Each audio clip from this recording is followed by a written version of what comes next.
Hello, this is Dr. Dennis Bielfeldt of the Christ School of Theology. We are dealing with Peter Abelard's thought.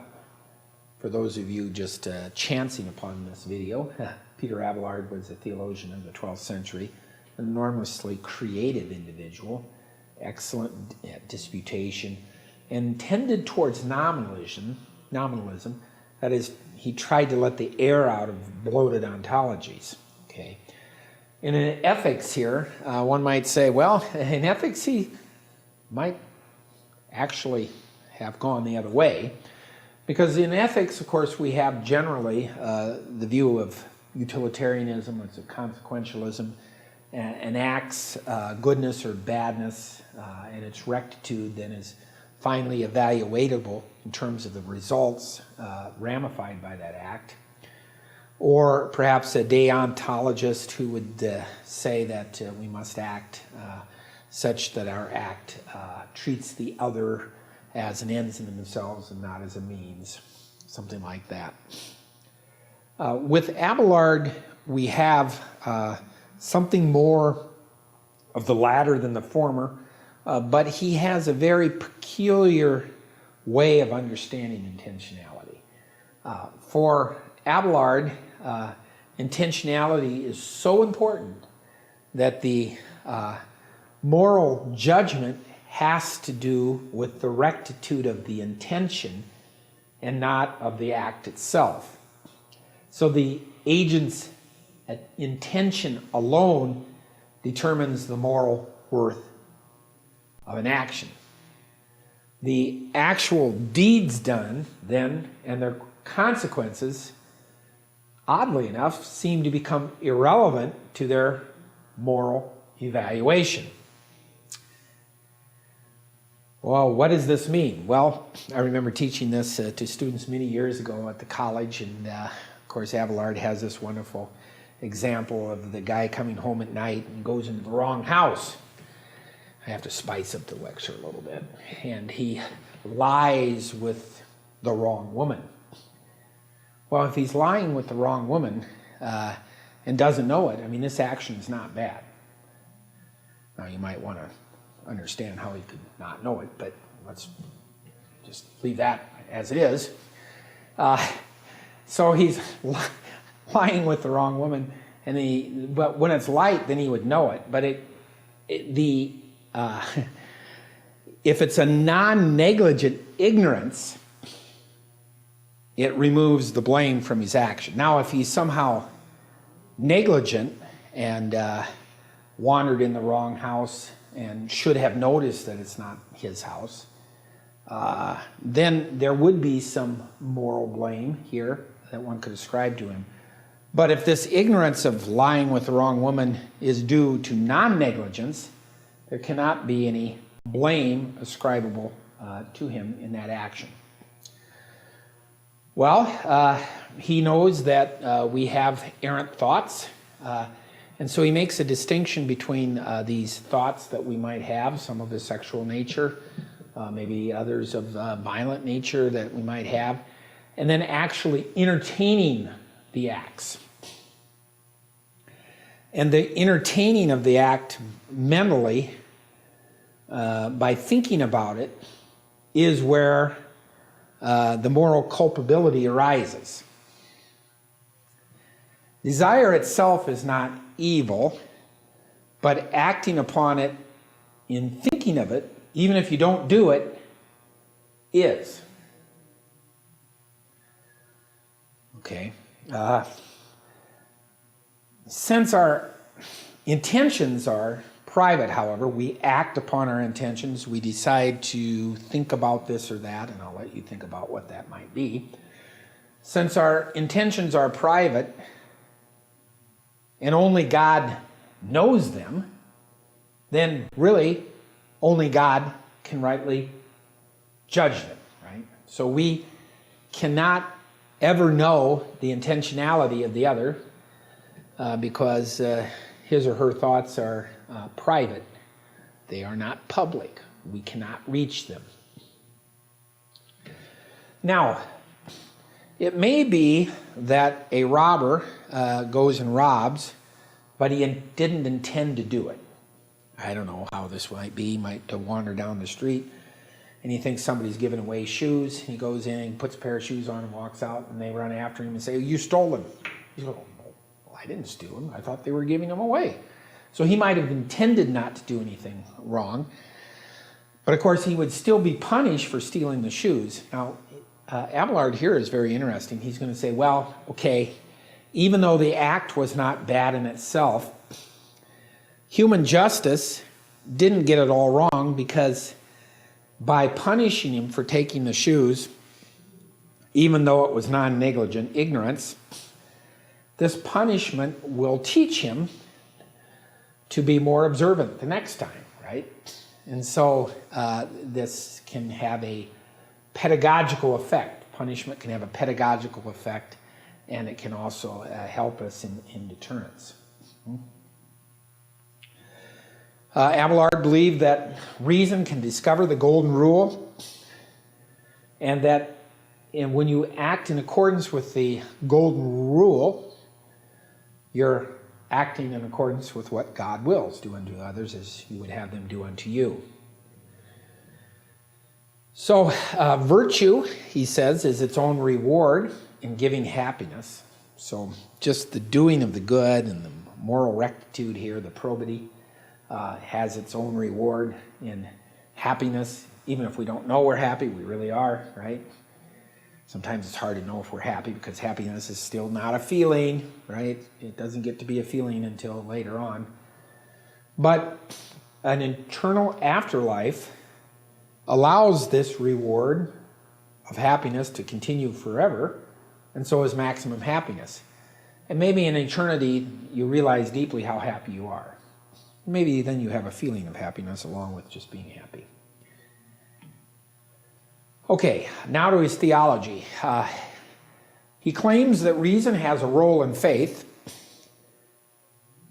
And this claim that reason has a role in faith puts him in conflict with the so-called anti-dialecticians, like Bernard of Clairvaux, who were semantic realists and held that reason has no role in faith. Now you're saying, well, what's a semantic realist?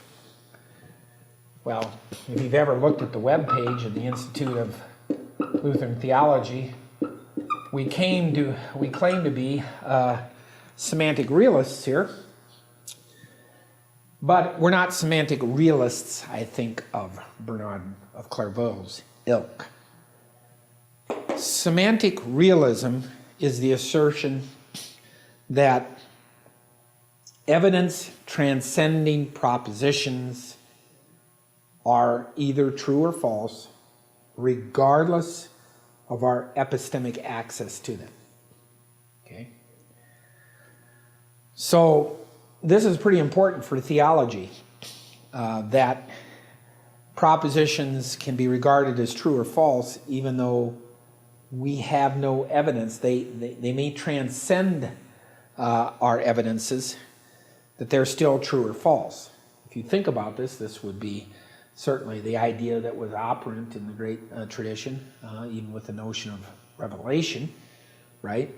That we know things, they are evidence transcending, and they're true by virtue of the way we are acquainted with their truth. Now you might say, well, that's a different evidence. Well, maybe, maybe not.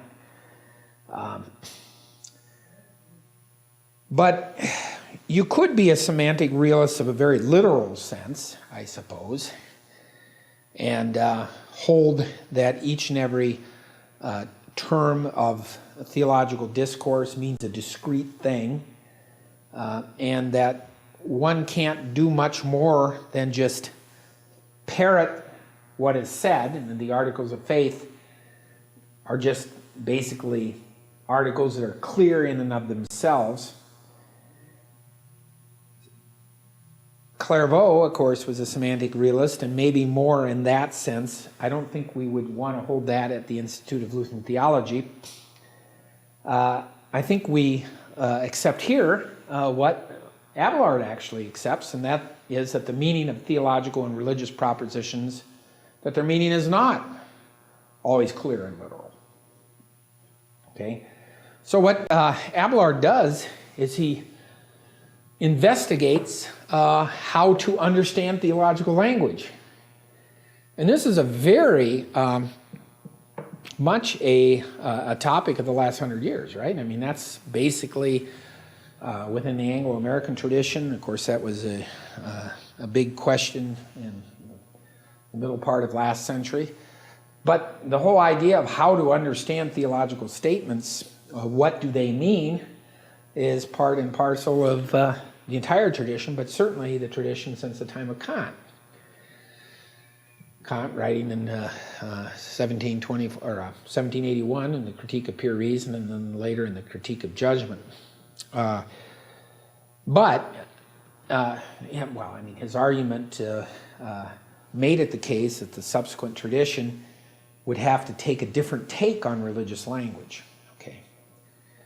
So I know I'm laboring this a bit, but I do believe it's an important thing. If you're not a semantic realist, you might claim that a statement's truth or falsity finally has to be a function of how we verify it or what evidence there is for it.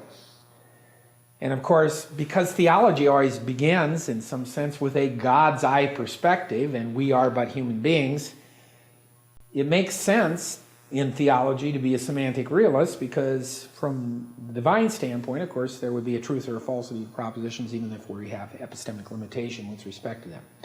Now, of course, we're getting into something we could have a debate with other people.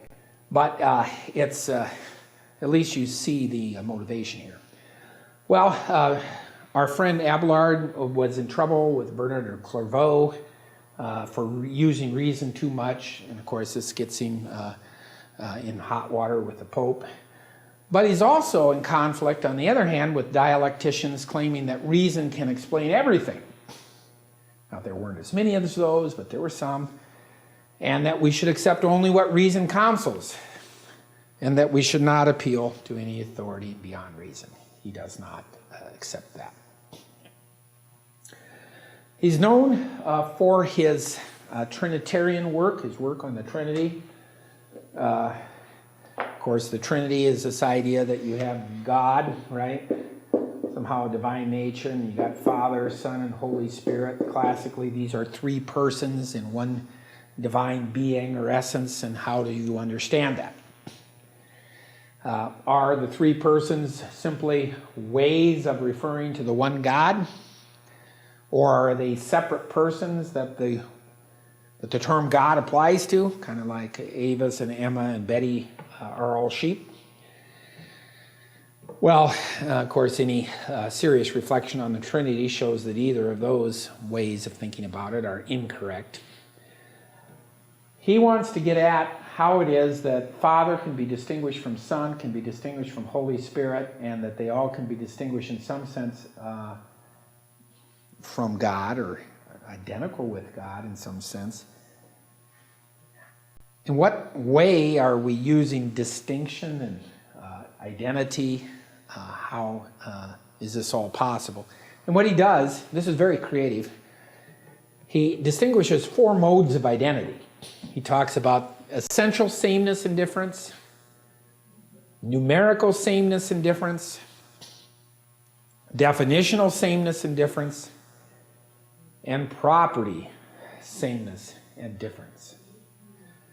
Two things are essentially identical if they are numerically the same concrete thing. Well, that's not too hard. Now, that's a different way maybe of using the term, or that we might think if we were going to talk about the essential identity of a thing. We might not think that that would normally claim that two things are numerically the same, but anyway, he holds that to be the case. So this would be an extensional identity. Then he talks about numerical sameness and difference, and this is a tough one. Two things are numerically the same if it is not the case that neither has a part belonging to the other. If it's not the case that neither has a part belonging to the other, a part not numerically the same as the whole, then, is not numerically different either.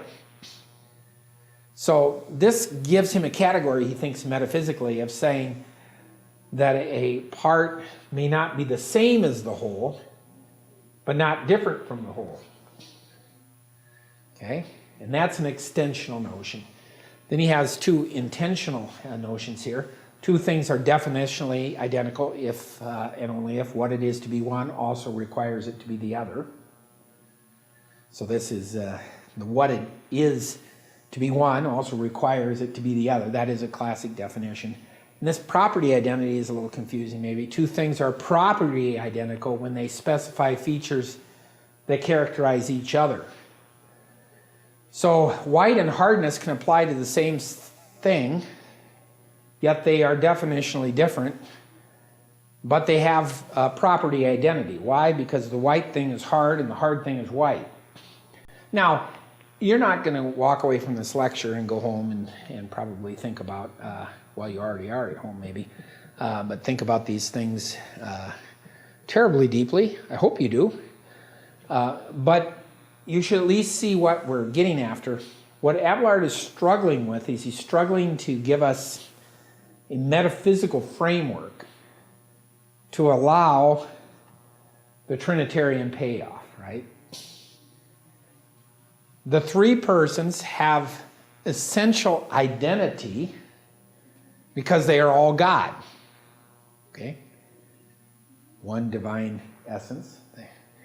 They differ definitionally in that what it is to be the Father is different than what it is to be the Son and the Holy Spirit. They have numerical difference from each other, but they are not numerically different from God. The three persons have properties that uniquely apply to each other, Father, Son, and Holy Spirit, unbegotten, begotten, and proceeding. And these have unique properties that do not apply to God. However, distinct properties like power, wisdom, goodness, are properties that can all be applied to God. Now, if that's all confusing, just know that one of the greatest minds tried very hard to get his mind around metaphysics that would help us understand the Trinity. It really is quite intriguing. So, I hope that you see how philosophical categories, how philosophy can certainly be part of the theological enterprise, and why it is that one might want to know some philosophy before one makes any kind of claim to understand the theological tradition deeply. We'll be back next time with another lecture, which I think will be a little lighter, and so I'll see you soon.